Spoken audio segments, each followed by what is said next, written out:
বাজ পাখিকে পক্ষীরাজ বলা হয়। বাজের আয়ু হলো মোটামুটি 70 বছর।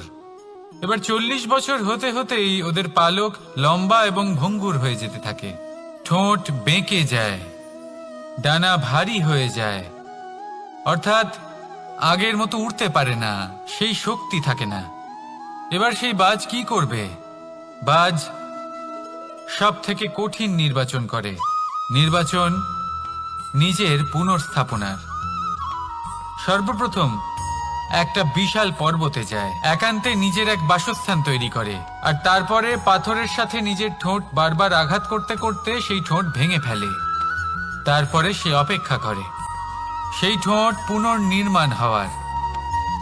তারপর সেটাই করে নিজের পালকের সাথে। তারপরে নিজের ডানা থেকে এক এক করে ভারী পালকগুলো ছিঁড়ে ফেলে দেয়। আর তারপর 150 দিনের এই যন্ত্রণা সহ্য করার পরে ও ফিরে পায় নিজের ওড়বার অনন্য ক্ষমতা, সেই শক্তি। আর তারপরে ও জীবনের পরবর্তী 30 বছর বাঁচে। কি বুঝলেন আপনি? যদি ইচ্ছে শক্তি থাকে তাহলে একজন দুর্বলও শক্তিশালী হতে পারে। আপনিও এটাই করুন, নিজের অতীতের যন্ত্রণার বোঝাগুলিকে ত্যাগ করুন আর কল্পনার খোলা আকাশে উন্মুক্ত হয়ে উড়ে বেড়ান। নিজের পুনর্স্থাপনা করুন, তবেই সর্বশ্রেষ্ঠ হতে পারবেন। আর মনে রাখবেন, এই ছোট ছোট পদক্ষেপই বড় বড় শিখরে পৌঁছে দিতে পারে। তাহলে আসুন আর আমার সাথে ভালোবেসে বলুন, রাধা রাধা। আপনি কি কখনো জলকে নিজের মুঠোতে ধরে রাখার চেষ্টা করেছেন? চলুন আজ করা যাক।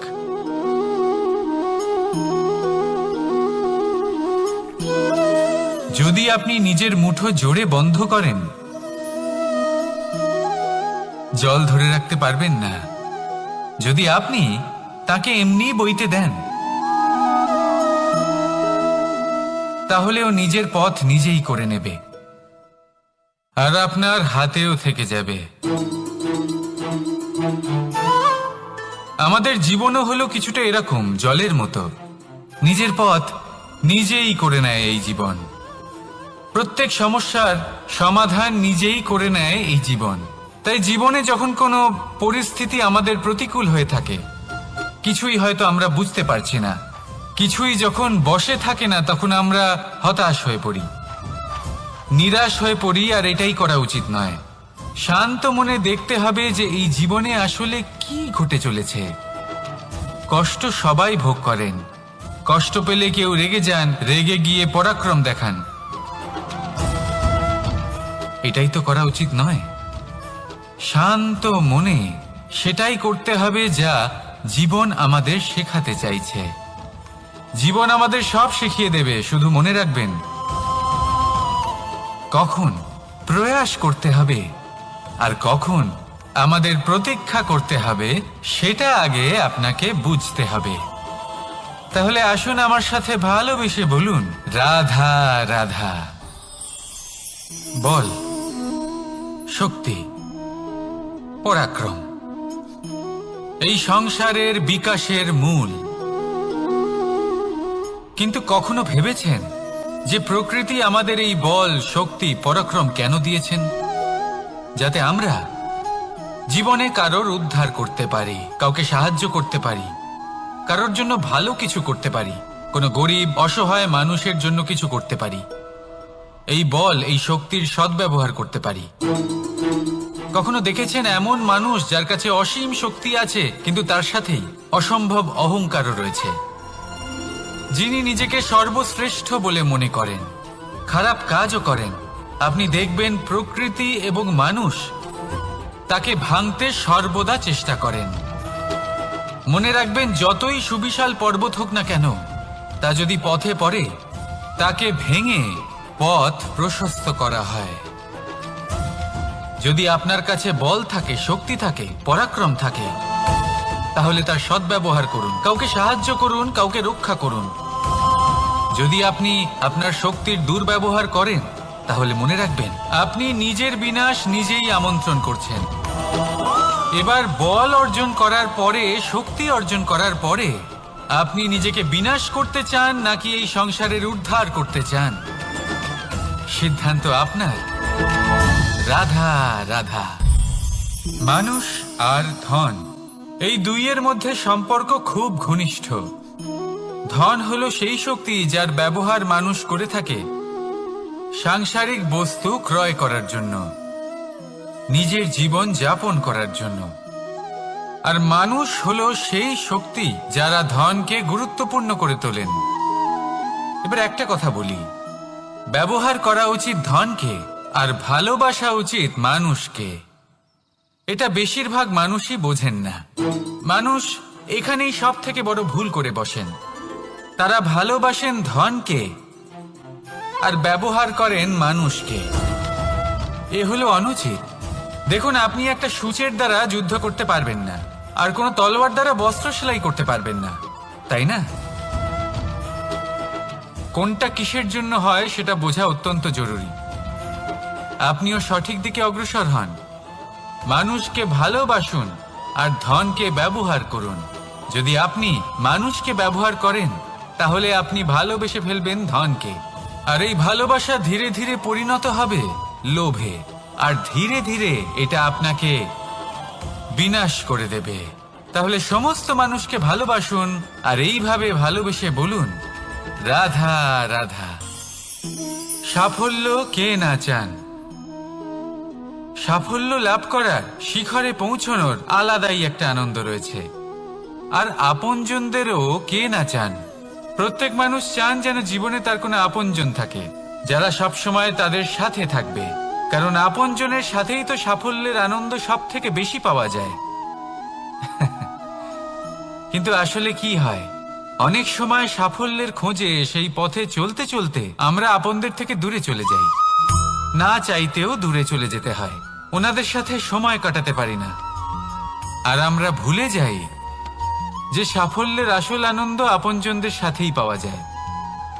সফল হওয়ার পরে আপনদের সাথে দেখা হলে তাদের চোখে আমাদের জন্য যে আবেগ থাকে, যে সম্মান, যে প্রেম থাকে, সেটাই হলো আসল পুরস্কার। আমরা সেই কথা ভুলে যাই এবং একা হয়ে পড়ি। বেশিরভাগ সময় এটাই হয়। বেশিরভাগ সময় সফল মানুষগুলি একা হয়ে যান। এবার আপনি কি চান? আপনি অসফল হয়ে দিনগুলি একাকিত্বে কাটাতে চান, নাকি সফল হয়ে আপনজনদের সাথে আনন্দে থাকতে চান? সেই সিদ্ধান্ত আপনার। সাফল্যের পেছনে ছুটুন, নিজেকে উজাড় করে দিন, কিন্তু আপনজনদের সঙ্গ ত্যাগ করবেন না। সেই আপনজন যারা আপনার সাফল্যের জন্য দায়ী, সেই আপনজন যিনি আপনার সাফল্যে আনন্দ পান, সুখ লাভ করেন, তাদের কখনো ত্যাগ করবেন না। আসুন আমার সাথে ভালোবেসে বলুন, রাধা রাধা। ভগবান আর ভক্ত যখন এক আকার হয়ে যায়, যখন ভক্ত তার ভগবানের প্রতি এবং নিজের জীবনের উদ্দেশ্যের প্রতি সম্পূর্ণরূপে সমর্পিত হয়, তখন জন্ম নেয় ভক্তি। এই সংসারের সমস্ত আশা হয়তো আপনার সঙ্গ ত্যাগ করে দিতে পারে, তখনও ভক্তি সাথে থাকবে। ভক্ত আর ভগবান যখন এক আকার হয়ে যায়, তাদের মধ্যে কোনো পার্থক্য থাকে না। তারা এক হয়ে যায়, এক ব্যক্তিত্ব, এক অস্তিত্ব। সেই জন্য কখনো জীবনে যে কোনো রূপেই, যে কোনো প্রকারেই, যে কোনো ঈশ্বরকে মান্য করুন। মনের মধ্যে শ্রদ্ধা ভাব জাগ্রত করুন, মনে ভক্তি ভাব জাগ্রত করুন।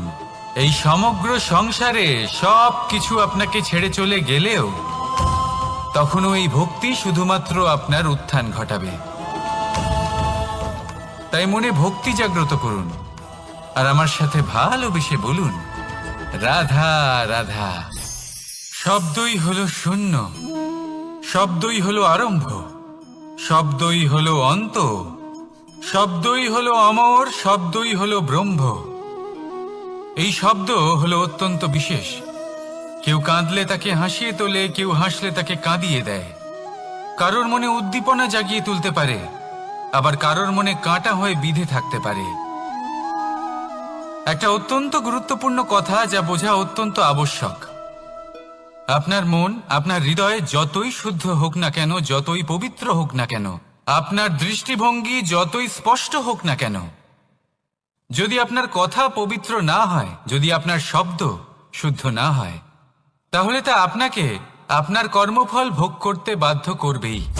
একটা সহজ উদাহরণ দিই। আপনার জীবনে এমন কেউ অবশ্যই থাকবেন যাকে আপনি পছন্দ করেন না, যিনি হয়তো অধর্মী মানুষ, যিনি হয়তো দুর্বুদ্ধি সম্পন্ন মানুষ, কিন্তু তার জন্য অপশব্দ প্রয়োগ করলে তার মধ্যে কোনো পরিবর্তন আসবে না, তার মানসিকতা বদলাবে না, শুধু মনে প্রতিশোধ স্পৃহা জেগে উঠবে, মনে হিংসা জাগবে, আর কিচ্ছু নয়।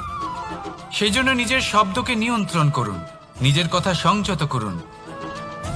শ্রেষ্ঠ থেকে শ্রেষ্ঠতর মানুষকেও সাবধানী হতে হয়, কারণ যদি এই শব্দের প্রয়োগ সঠিক না হয়, তাহলে আজীবন মানুষকে নির্বাক হয়ে থাকতে হতে পারে। তাহলে নিজের শব্দ নিয়ন্ত্রিত রাখুন, নিজের কথাকে শুভ করুন, এতে প্রেমবোধ জাগিয়ে তুলুন, আর সেই প্রেমবোধ নিয়েই বলুন রাধা রাধা। বরদান এবং অভিশাপ, এই দুই হলো একই মুদ্রার দুটি পিঠ।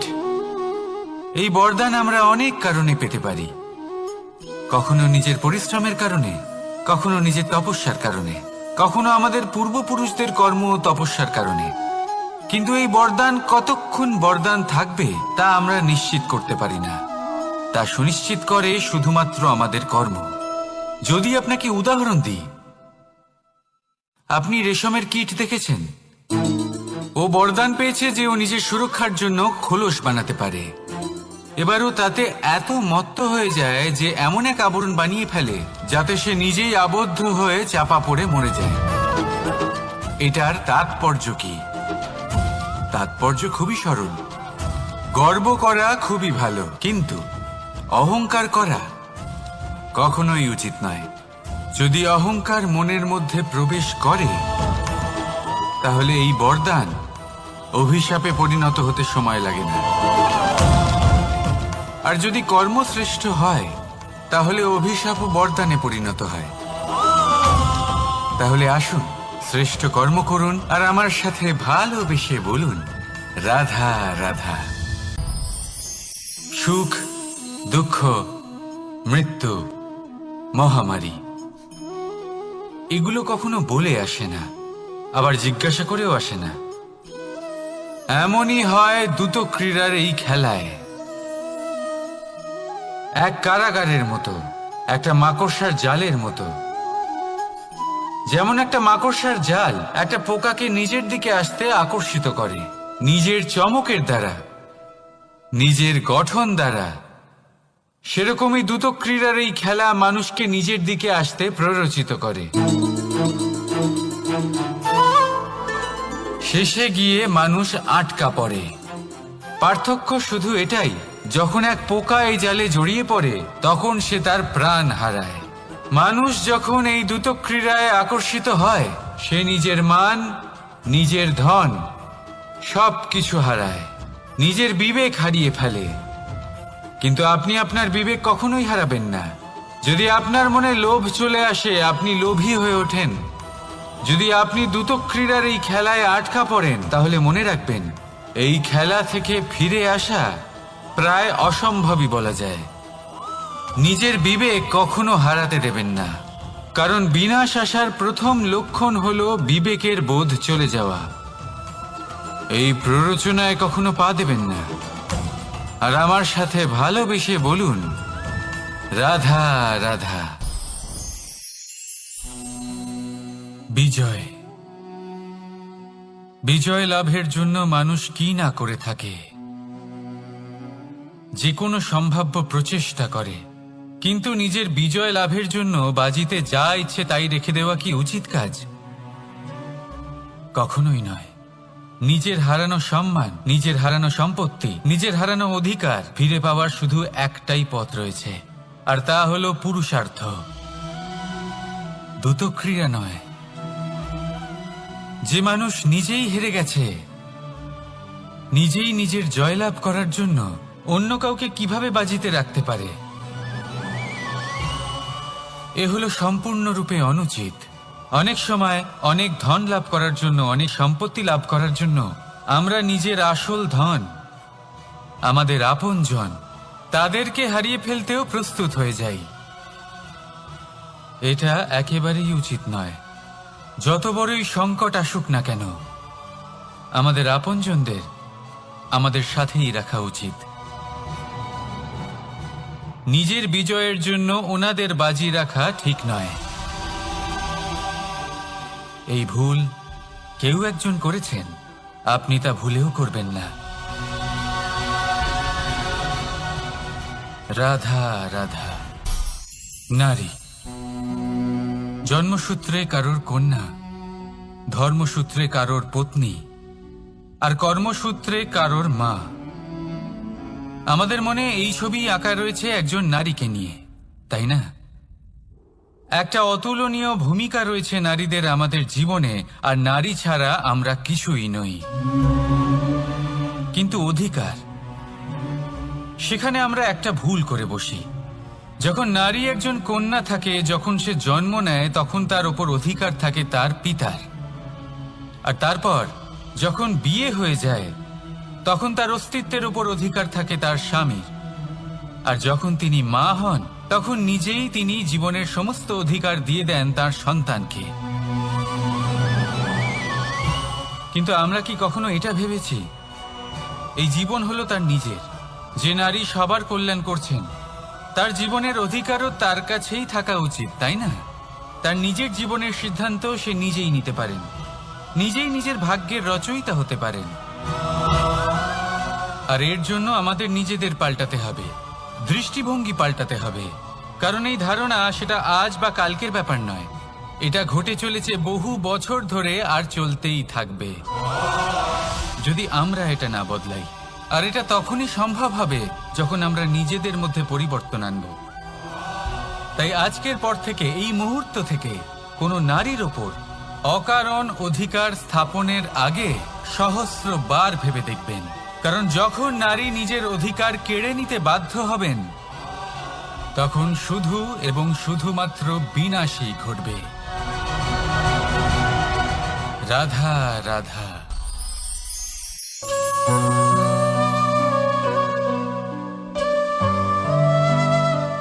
নারী, পুরুষরা যাকে নাম দিয়েছেন ত্রিয়া, কেন দিয়েছেন, কে দিয়েছেন, কেউ তা জানে না। কথায় আছে, পুরুষরা ভাবেন যে ত্রিয়া, ভাবেন একরকম, বলেন অন্য কিছু, আর করেন অন্য কিছুই। কিন্তু সত্যিটা কি এটাই? আসল সত্যি হলো এটাই যে ত্রিয়া হলো সেই চরিত্রহীন পুরুষ, আর কেউ নয়। সেই পুরুষ যারা নারীকে বলেন যে আপনি হলেন মা, আপনি হলেন দেবী, আপনি হলেন বোন। আর ভাবেন কি? ভাবেন যে এই নারী হলো আমাদের পায়ের ধুলো, আর কিচ্ছু নয়। আর কি করেন? ওনাদের মাথায়, ওনাদের খোপায় মালা পরিয়ে দিয়ে ভাবেন যে ওনারা হলেন তাদের পায়ের ধুলোর সমান। একজন নারীর সম্মান ভঙ্গ করেন, তাদের দাসী মনে করেন। ভুলবেন না, যত্র নারী আস্ত পূজ্যন্তে রমন্তে তত্র দেবতা। অর্থাৎ যেখানে নারীকে পুজো করা হয়, সেখানে ঈশ্বর বাস করেন। আর যেখানে নারীকে অপমান করা হয়, সেখানে ঈশ্বর এবং ভাগ্য এই দুই রুষ্ট হয়। মনে রাখবেন, যদি নারী কল্যাণকারী হতে পারেন, তাহলে নারী মহাচণ্ডী রূপও ধারণ করতে পারেন। যদি একজন নারী মাতা হয়ে জন্মদান করতে পারেন, তাহলে নারী মৃত্যু হয়ে বিনাশও করতে পারেন। যেখানে নারী অপমানিত হবেন, সেখানে মহান ভারতও মহাভারতের পথে অগ্রসর হতে পারে। তাই মনে রাখবেন, নারীর অপমান যেন কখনোই না ঘটে। আর যদি কোথাও নারীর অপমান হয়, তার অর্থ হলো আপনার বিনাশ আপনার দিকেই আসছে। আর এটা হলো তার প্রথম পদক্ষেপের প্রথম পদধ্বনি। রাধা রাধা। যদি সন্তান কোনো দুষ্কর্ম করে তাহলে সেই অপরাধ শুধু কি সেই সন্তানের? না, যদি সন্তান দুষ্কর্ম করে তাহলে অপরাধী তার মাতা পিতাও, যারা পুত্রমোহর কারণে সেই অনুচিত কাজে তাকে বাধা দেননি। অপরাধী হলেন তার পিতামহ, যিনি নিজের কর্তব্যবোধের কারণে নিজের পরিবারের যত্ন নেননি, যিনি সন্তানকে কখনো শাস্তি দেননি। অপরাধী হলেন তার সেই গুরুও, যিনি নিজের শিষ্যের সেই দুষ্কর্ম দেখেও তাকে প্রতিহত করতে পারেননি। একজন হবু রাজার কর্তব্য হলো নিজের প্রজার কাছে সে যেন এক উদাহরণ প্রস্তুত করতে পারে, কিন্তু যদি এত অনুচিত উদাহরণ প্রস্তুত হয়ে থাকে তাহলে মা বাবার, বাড়ির বয়োজ্যেষ্ঠদের কর্তব্য হলো ওনারা যেন সেটা সেখানেই থামায়, হয় ভালোবেসে নয়তো শাস্তি দিয়ে। যদি না থামানো হয় তাহলে মহাভারত অবশ্যম্ভাবী। অনেক ব্যক্তির মনে একটা প্রশ্ন জাগে আমাকে আর রাধাকে নিয়ে। বলেন যে না আমি আর রাধা একসাথে থাকি, না আমাদের বিয়ে হয়েছে, আমি এখানে দ্বারকাতে ও ওখানে বর্ষণাতে, তাও এত ভালোবাসা কি করে? এ কেমন সম্পর্ক? আমি তাদের একটা সহজ কথা বলতে চাই। আপনি কখনো আয়নার দিকে দেখেছেন? নিজের দুই চোখের দিকে তাকিয়ে জিজ্ঞাসা করুন, এই দুই চোখ একসাথে কেন বন্ধ হয়, একসাথে কেন খোলে, একসাথে কেন ঘুমোয়, একসাথে কেন কাঁদে? আজীবন কোনো এক মানুষের সাথে সম্পর্ক রাখা অবশ্যই সম্ভব, তাদের সাথে দেখা না করে। আমার আর রাধার ভালোবাসাও কিছুটা এরকমই, আর কিছুটা এরকমই হয় ভালোবাসা দুই নয়নের মতো, যারা কখনোই মিলিত হবে না কিন্তু চিরকালের জন্য একসাথে জুড়ে থাকবে। এই অনুভূতি নিঃস্বার্থ হয়, আর এই নিঃস্বার্থ ভালোবাসা আপনাকে আনন্দের পথে অগ্রসর করে। জীবনে সবসময় নিঃস্বার্থভাবে ভালোবাসুন, শুধুমাত্র আনন্দই পাবেন। তাহলে আসুন আমার সাথে নিঃস্বার্থভাবে ভালোবেসে বলুন, রাধা রাধা। মানুষ, কোন ব্যক্তির নির্মাণ হয় কিভাবে?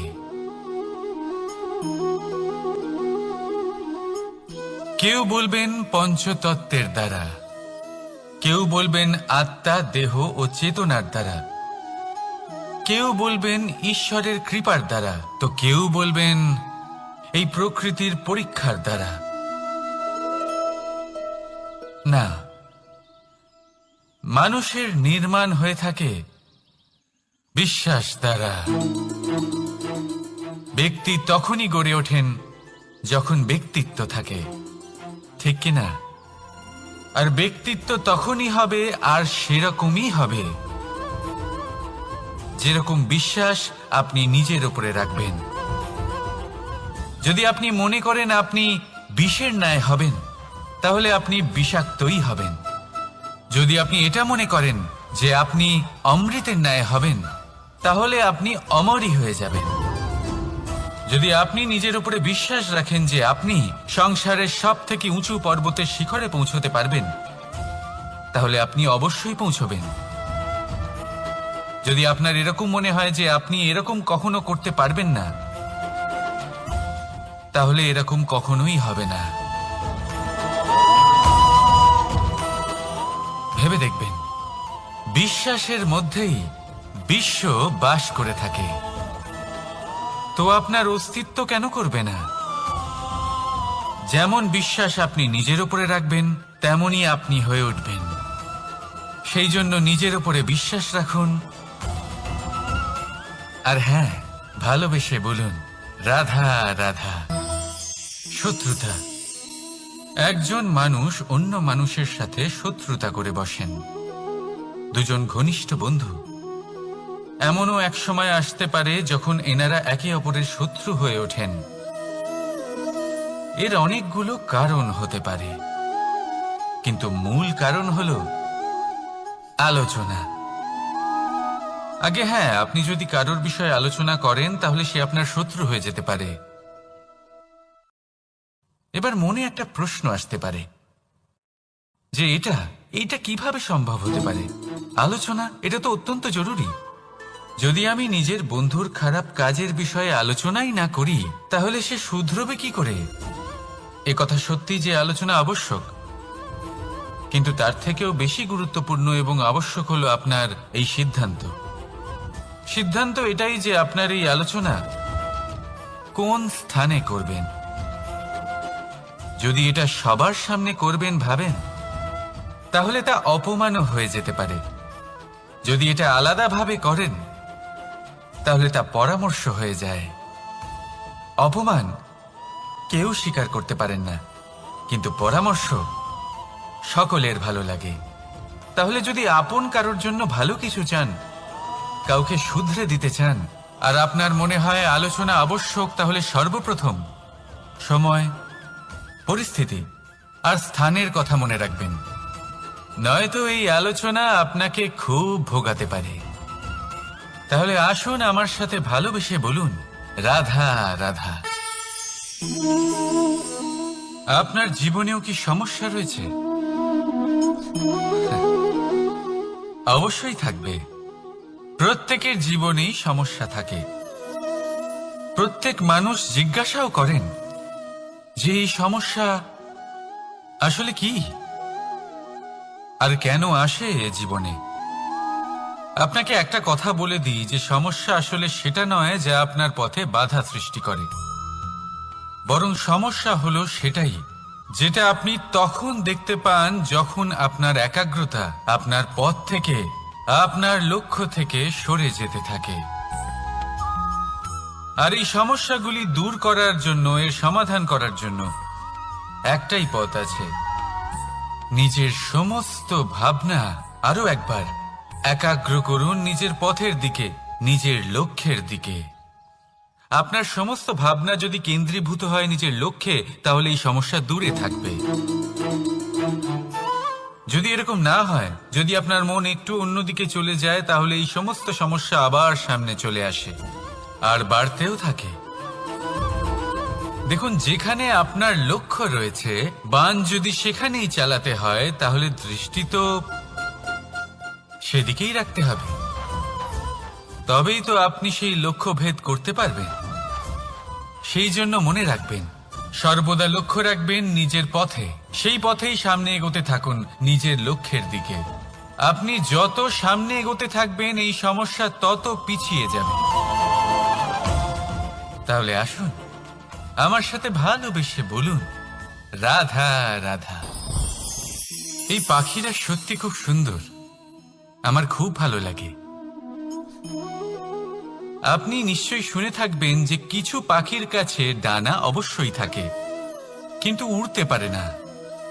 তারা চায় উঁচু আকাশে উড়ে বেড়াতে এবং মেঘেদের সাথে কথা বলতে, করতেই পারে না। এবার এই সংসারেও পাওয়া যায় ঘুড়িও।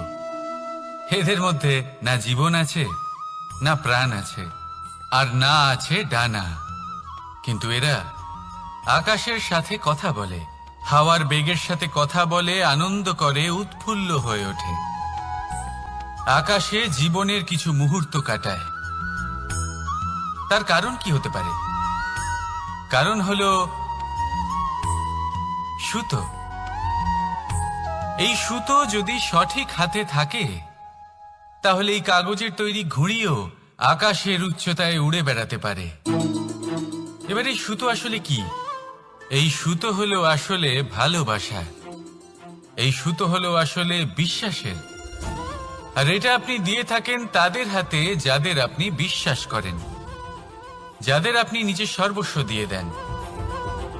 ভেবে দেখুন, এই ভালোবাসা আর বিশ্বাসের সুতো আপনি যদি সঠিক মানুষের হাতে দিয়ে দেন, তাহলে আপনি অনেক উচ্চতায় উঠতে পারবেন,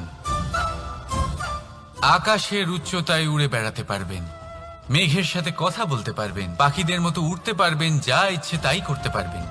শুধু এই মানুষ সঠিক হতে হবে, এমন একজন মানুষ যার মনে আপনার জন্য ভালোবাসা রয়েছে, এমন এক মানুষ যার মনে কোনো স্বার্থ নেই, যিনি পরোপকারী, এমন একজন ব্যক্তি যিনি আপনার অস্তিত্বকে বাইরে নিয়ে আসতে পারবেন, তাকে উজ্জ্বল করে তুলবেন।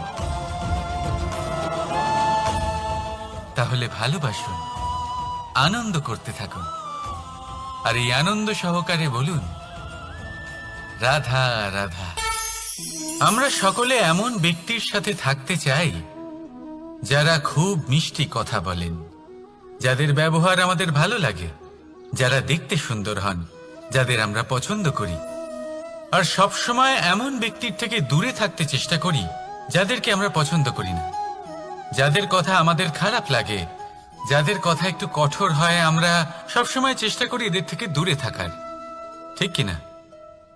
কিন্তু যদি বাস্তবটা দেখি, তাহলে এই কঠোরতা জীবনে শান্তির প্রলেপ দেয়। ওষুধও একটু কড়াই হয়, কিন্তু এ কি করে? আমাদের সুস্থ করে তোলে। ঠিক সেইভাবেই ভালোবাসার এই অধ্যায় একটু কঠিন, একটু কড়াও মনে হতে পারে, কিন্তু এর ফল সবসময় আপনাদের স্বাস্থ্যের পক্ষে ভালোই হয়।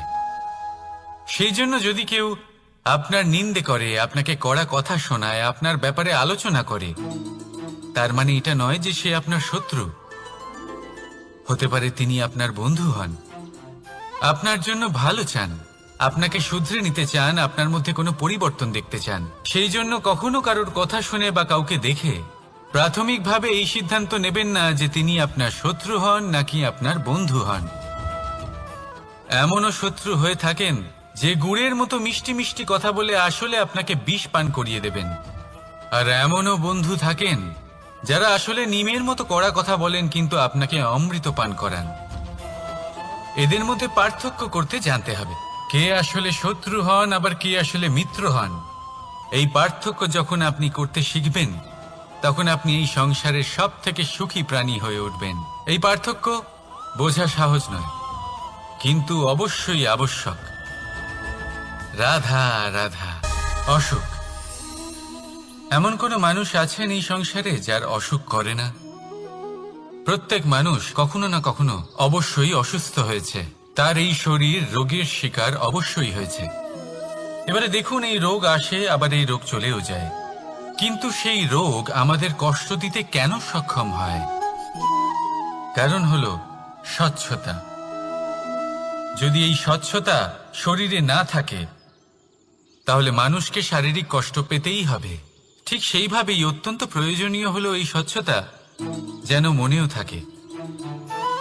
যদি এই স্বচ্ছতা মনে না থাকে, তাহলে মানুষ চারিত্রিকভাবে কষ্ট সহ্য করেন। এবারে নিবারণ কি হতে পারে? বড়ই সহজ এর উপশম। যদি রোগ শরীরে হয়, তাহলে সর্বপ্রথম স্বচ্ছতা বজায় রাখতে শিখুন, এই শরীরকে পরিষ্কার রাখতে শিখুন। বিচক্ষণতার সাথে এই রোগের সম্মুখীন হন, ভয় পাওয়ার কোনো দরকার নেই। ব্যায়াম করতে থাকুন, সব ঠিক হয়ে যাবে। সেইভাবেই যদি এই অসুখ মনে হয়, তাহলে কি করা যায়? সর্বপ্রথম তার আধারের উপরে নজর দিন। আপনার এই আধারই হলো আপনার আহার। যা আপনি আহার করবেন সেরকমই মানুষ হয়ে উঠবেন। সেইভাবেই আপনি যেরকম ভাবেন সেরকমই মানুষ হয়ে উঠবেন। সেই জন্য নিজের ভাবনাকে শুভ করুন, নিজের দৃষ্টিভঙ্গিকে শুভ করে তুলুন, সবকিছু সঠিক হবে। আপনার আমার সবার মধ্যেই এক রাক্ষস বাস করে, তার সম্মুখীন হন, তাকে পরাস্ত করুন। তাহলে এই রোগ সে শরীরেই হোক বা মনের মধ্যে, যদি সঠিক সময় তাকে আটকানো না যায়, তাহলে যে কোনো সময় তা মহামারীর রূপ ধারণ করবে। সেই জন্য সাবধানে থাকুন, সুস্থ থাকুন। তাহলে আসুন আমার সাথে ভালোবেসে বলুন, রাধা রাধা। কখনো কখনো আমরা খুব ব্যথিত হয়ে পড়ি। আমরা নিজেদের পরিবারের জন্য এত কিছু করি, আর তারা আমাদের দেখলেই ভয়ভীত হয়ে পড়ে, আমাদের দেখলে বিরক্ত হয়। কখনো নিজেদের সন্তানকে বিকাশের পথে অগ্রসর করার জন্য আমরা তাদের উপর একটু জোর দিই যাতে তারা পরিশ্রম করে, কিন্তু সেই সন্তান আমাদের উপর বিরক্ত হয়ে পড়ে। কখনো সন্তানকে সঠিক শিক্ষা দেওয়ার জন্য আমরা তাদের কিছু সীমা নির্ধারিত করি, তখন সেই সন্তানের চোখে নিজেদের জন্য আমরা ঘৃণা দেখতে পাই। মানুষ কেন ব্যথিত হবেন না? দেখুন, যখন সূচের দ্বারা আপনি বস্ত্র সেলাই করেন, তখন সূচের আঘাত সেই বস্তুকে সহ্য করতে হয়, কিন্তু তাতে সেই সূচ বা আপনার উদ্দেশ্যে কোনো প্রভাব পড়া উচিত নয়, কারণ আপনি তো আপনার কর্ম করছেন, আর তাও পূর্ণ নিষ্ঠা ভরে, এবং অবশেষে আপনার উদ্দেশ্য শুভ প্রমাণিত হবে। তাই কেউ বিরক্ত হচ্ছে বলে বা কারোর চোখে নিজের প্রতি ঘৃণা দেখার ভয় কখনো পিছিয়ে যাবেন না। কষ্ট না করে বিকাশ সম্ভব নয়। কর্ম করতে থাকুন, সবকিছু শুভ হবে। আসুন আমার সাথে ভালোবেসে বলুন, রাধা রাধা। মাতা পিতার মনে সবসময় এই বাসনা বাস করে যে ওনাদের সন্তানের যেন মঙ্গল হয়। নিজের সন্তানকে সেই সবকিছু দেওয়ার সবসময় চেষ্টা করতে থাকেন যেগুলো তারা নিজেরা নিজেদের জীবনে কখনো পেতে পারেননি, এবং এই প্রক্রিয়ায় সব থেকে গুরুত্বপূর্ণ বিষয়টি ভুলে যান, নিজের সন্তানকে সেই জিনিস দেওয়া যেটা উনি সব থেকে আগে পেয়েছেন। আমি ধনের কথা বলছি না, আমি বলতে চাইছি নিজের অভিজ্ঞতা দ্বারা ওনারা যে মানসিক স্থিতি লাভ করেছেন,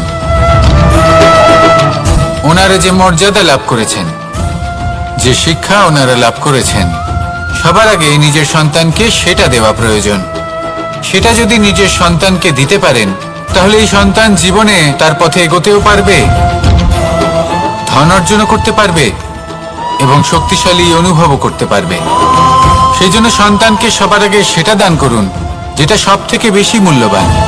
সেটা দিন যেটা আপনি সবার আগে লাভ করেছেন। আসুন আমার সাথে ভালোবেসে বলুন, রাধা রাধা। ধন, সম্পদ, ঐশ্বর্য, মানুষ হয় নিজের সৌভাগ্যের দ্বারা এগুলো লাভ করে থাকেন বা কর্মের দ্বারা। সৌভাগ্য আসলে কি? গ্রহের দশা যা প্রত্যেক মুহূর্তে বদলাতে থাকে। কর্মের মাধ্যমে যখন আপনি ধন অর্জন করেন, তখন সেই ধন আপনার আগামী প্রজন্ম লাভ করে। সেটা হয় সে ভোগ করে বা তার জন্য তার ভোগান্তি হয়, আর এটা নির্ভর করছে আপনার কর্মের ওপরে। কি কর্ম করেছেন আপনি সেই ধনকে লাভ করার জন্য? যদি আপনি সৎ পথে চলেন, নিষ্ঠা ভরে আপনি কর্ম করে থাকেন, এবং তার ফলে আপনি ধন অর্জন করে থাকেন, তাহলে আপনার আগামী প্রজন্ম সেটা ভোগ করবে, সেটা প্রয়োগ করবে নিজের বিকাশের জন্য। কিন্তু যদি আপনি কুকর্ম করে থাকেন, কোন রকম ছলনা করে থাকেন এই ধন লাভ করার জন্য, তাহলে 100% আপনার আগামী প্রজন্মকে এর জন্য ভুগতেই হবে। তাহলে আপনি কি চাইবেন? যে আপনার আগামী প্রজন্ম সুখ ভোগ করবে, নাকি আপনার কুকর্মের পরিণাম ভোগ করবে? নির্বাচন আপনারই। আসুন আমার সাথে ভালোবেসে বলুন, রাধা রাধা। কর্ণ, সূর্যপুত্র কর্ণ, স্বয়ং সূর্যের পুত্র, দেবী কুন্তির প্রথম পুত্র। সেই কর্ণ যার একটি বাণ আমার রথকে, সেই রথ যার উপর মহাবলী অর্জুন বিরাজমান ছিলেন, যার পতাকায় স্বয়ং হনুমান ছিলেন, সেই রথকে তার একটি বাণ